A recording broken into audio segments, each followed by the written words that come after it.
Today's date is May 15, 2012. My name is Paul Robards, Library Director of Roberts Memorial Library at Middle Georgia College. I will be speaking today with Lieutenant Colonel William Logan from Warner Robins, Georgia, about his experiences in the Vietnam War. In what branch of the military did you serve? Air Force. Why did you join? To learn a trade. I was in college. I was 21 years old. I was an English major.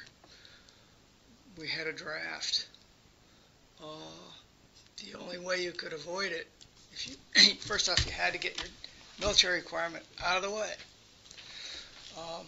So you could let them draft you, and you'd go in the Army for 2 years, and you knew where you were going. Or you could enlist, or sign up, or volunteer, and at least control your destiny someplace.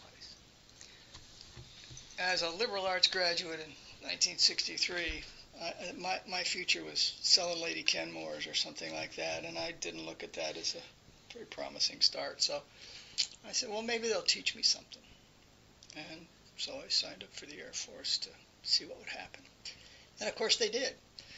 They taught me to be an air traffic controller, a weapons controller. We were the opposite. We brought airplanes together instead of keeping them apart. Took our fighters and aimed them at the bad guys. And then later on I learned to fly. So they taught me a lot. How old were you when you joined the military? 22. What was your hometown when you joined? Philadelphia, Pennsylvania. Where did you go to basic? Lackland, San Antonio, Texas. Everybody went there back then. We had 12 squadrons in officer training school. I mean, it was just jammed full of guys. It was terrific. It's too many officers. Well, we weren't really. Stinking up the place. We weren't really at the time. Where did you attend advanced training, and how long did it last? Advanced training. Well, it was really technical training. I mean, I went to in Panama City. That was the first school that I went to in January of '64. I went there, and they taught me weapons controllers. The things that we had to do to achieve the air defense mission. It was an awakening for a kid who studied English in college. I got my eyes watered. What aspects of your training did you use during the war? Well, during the war, after that, I went to pilot training in my third year in the service. I didn't go right away, obviously. I went in '66. And graduated in '67, and I was a B-52 crew member. So that's when I started. I was 25 years old at the time. I was a brand new first lieutenant. Do you think that the military training changed you in any way? Yes. I can't begin to tell you how, but it was when I began to grow up. I graduated probably 3 from the bottom of my college class. I was terrible. I was a train wreck when I was 22 years old. And by the time I was 23, or 25, I was a whole lot different person. What was your job description or occupation code? Well, I started out as a 1741, and then the pilot one was, I think, 1135 bomber. I was a bomber pilot. Flew B-52s out of Warner Robins, Georgia, 1967. From then on, for a couple of years after that. Did you volunteer to serve in the Vietnam War? Waited my turn. That's how we did it. Everybody, lined up. You went when they called you. It wasn't a question of volunteering. You were going. But we didn't go for a year like everybody else did. The rules say they could send you someplace for 179 days. If they sent you for 180, that was a tour, and you were an Air Force resource when you came out. SAC, Strategic Air Command, said, we're not going to lose all our people that way. So we went for 179 days or less in each deployment. So you might go for 4 months or 5 months or 6 months, but 1 day shy, you were back home for 179 days or thereabouts, when you'd go back again for 179 days, and then you'd come back home, and then you might go again. And I know guys that went 3 or 4 times. None of it counted, because you could come back, and as soon as you could get back, you could get orders sending you to Vietnam for a year. And it happened. And it destroyed families. It was terrible on families. And guys were going crazy. That kind of stuff. But it was that's how we went. We didn't go as an assignment. We went temporary duty. Brought home, sent back temporary duty, because they didn't want to lose control of us. How did you feel when you learned you were going to Southeast Asia? It was my turn. In what regions, towns, or villages did you serve in Southeast Asia? Guam, Okinawa, Thailand. I also served in Korea for a full year. What was your home base in Southeast Asia? Well, like I said, Guam was where the headquarters really were, but we had big units at both Okinawa and Utapao, Thailand. So when you were there, it was just like going from one command to another. It was just the same everywhere. What are the names of the units to which you were assigned? Oh, I can't remember. The only one that I really remember is the 28th Bomb Wing, or the 19th Bomb Wing, 28th Bomb Squadron. I don't remember in Vietnam. I don't know what they called us. We were people. That was your plane for the day. What outfit? The guys that were the cadre were from MacDill. We were just there to fly the airplanes, so we really weren't assigned to squadrons or anything like that. What were your dates of service?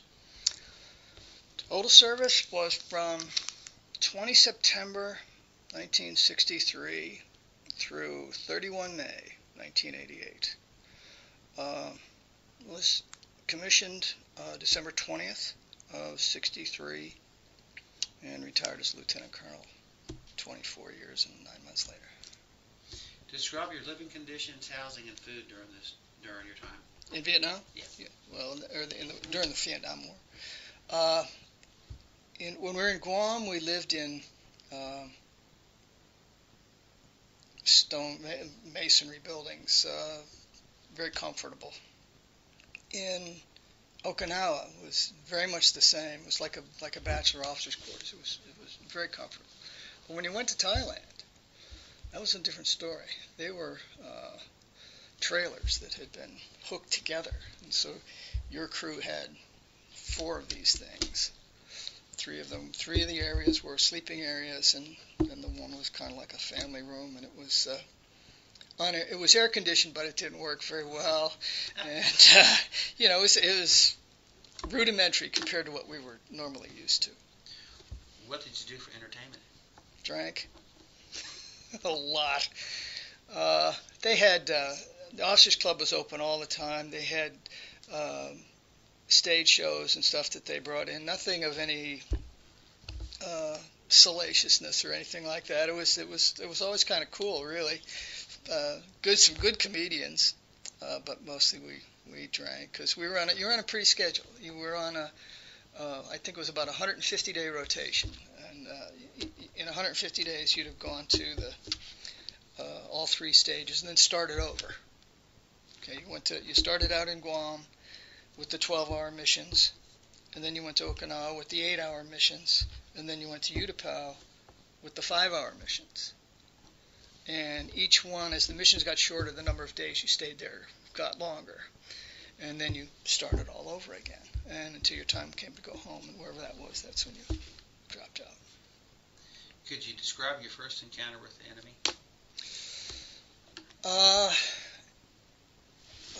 I didn't encounter the enemy. I dropped bombs on him.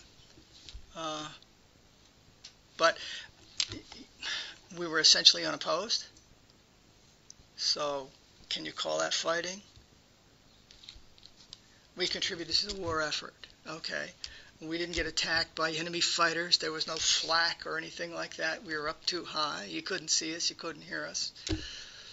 So, My first mission was a 12-hour run out of Guam, take off, air refueling, go to the entry point, go to the IP, do the bomb run, turn around, come home. He came home at 43,000 feet, straight into the sun. What engagements or campaigns did you serve in? ArcLight. It was called ArcLight, and it was part of an overall project called Rolling Thunder.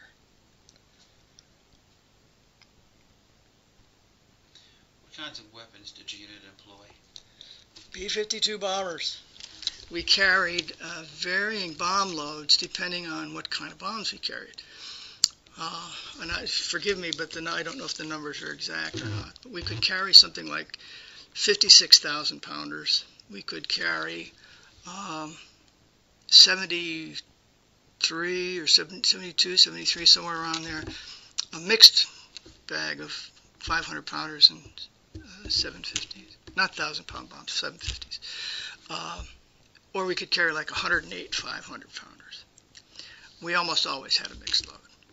And it made a lot of noise and tore down a lot of trees, and killed a lot of monkeys, I suppose.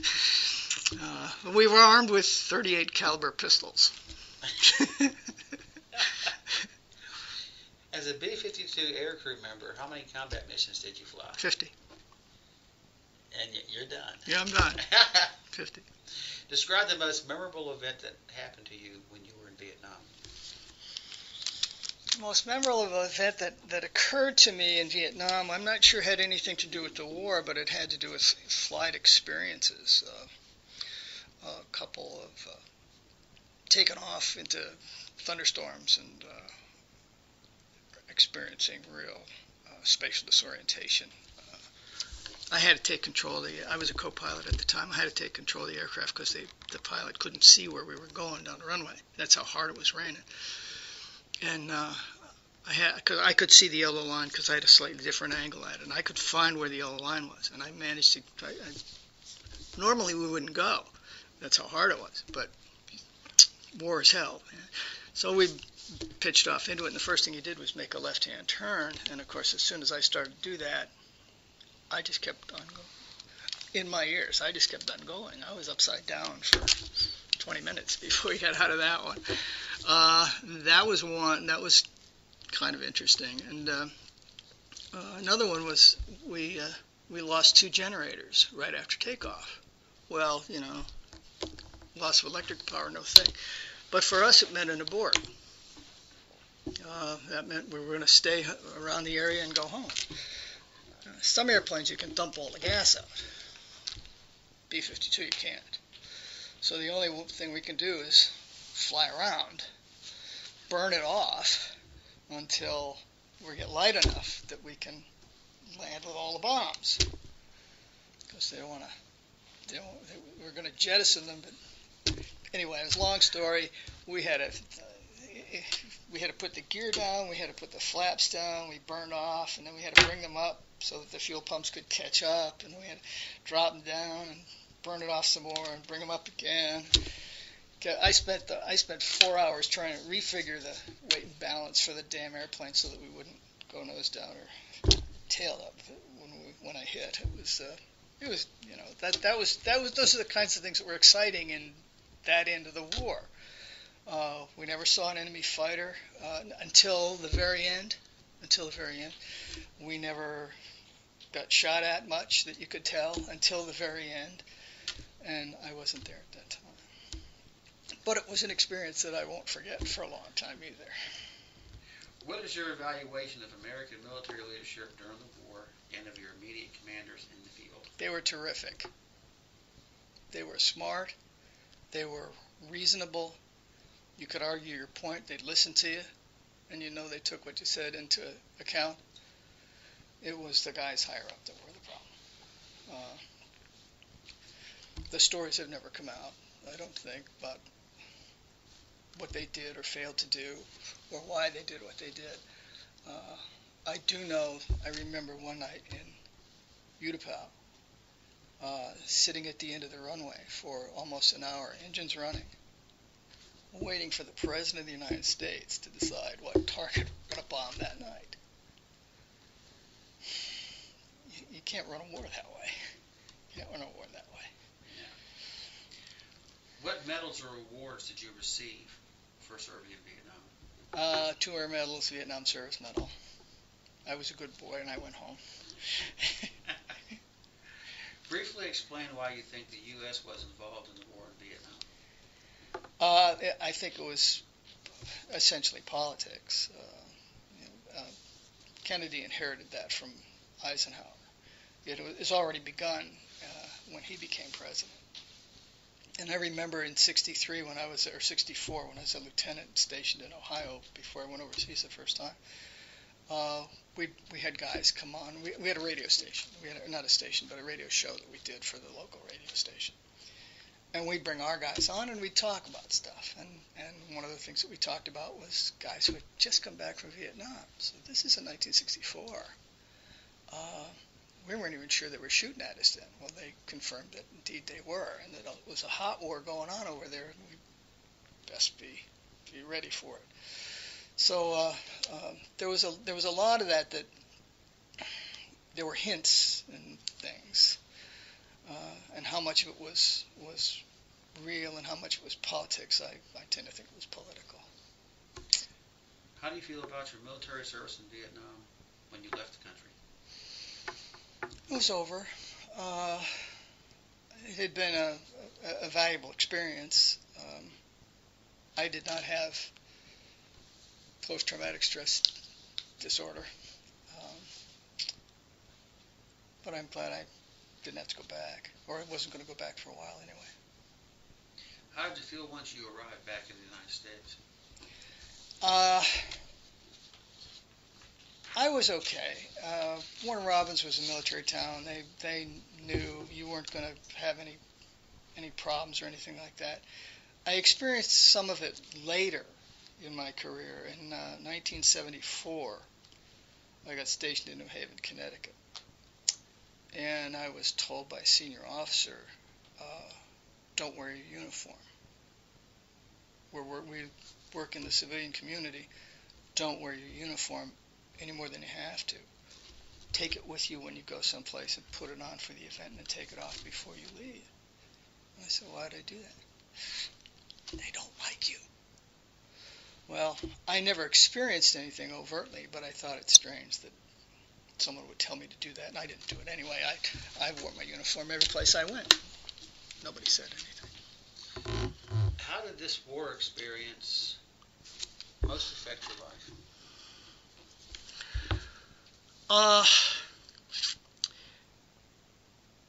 It taught me, well, it's really kind of hard to say.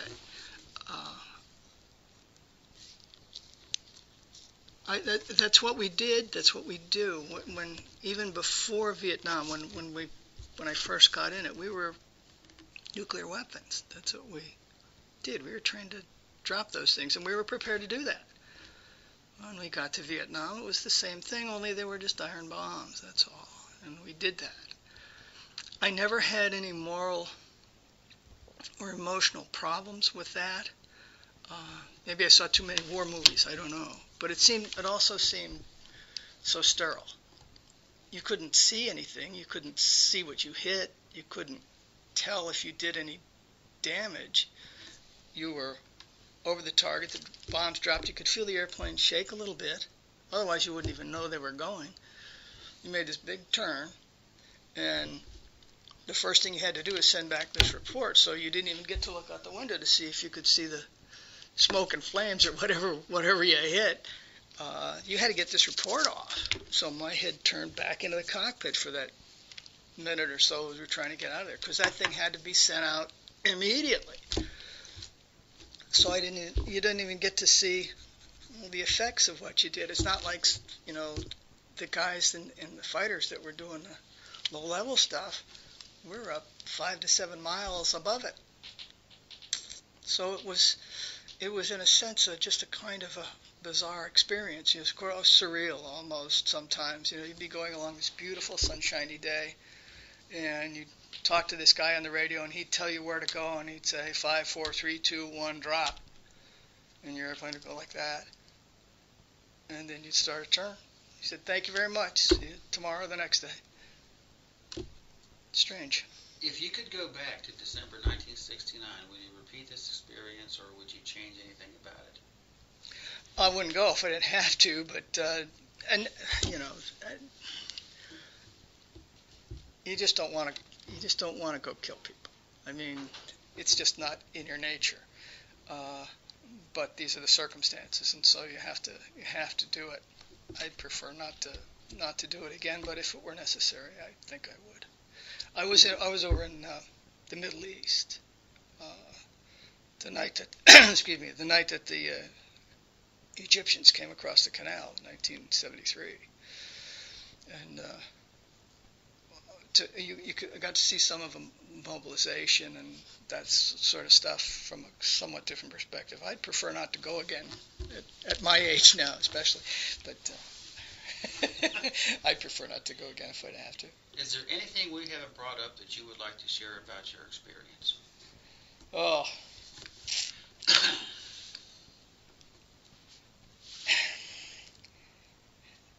The biggest thing about my experience was the disillusionment that came out of it, of our newspapers and our television people who presented the war to us. They got it wrong. And nobody had the guts to stand up and tell them they were lying, or as a minimum, they just didn't have their facts straight. Military people are kind of indoctrinated that you don't stand up to the press publicly. So you never could tell your real story. But from the very beginning, they were getting it wrong, and they never did get caught up. And I'm not sure that even today that most people know that we were not getting beaten as badly as everybody said. In fact, we were doing quite well. That's the part. I think I lost my innocence as far as the political system and the system for us disseminating information about it. It just didn't seem right. It just didn't seem right. Thank you for your service. Thank you for taking part in this project. Thank you so much for asking. I appreciate it.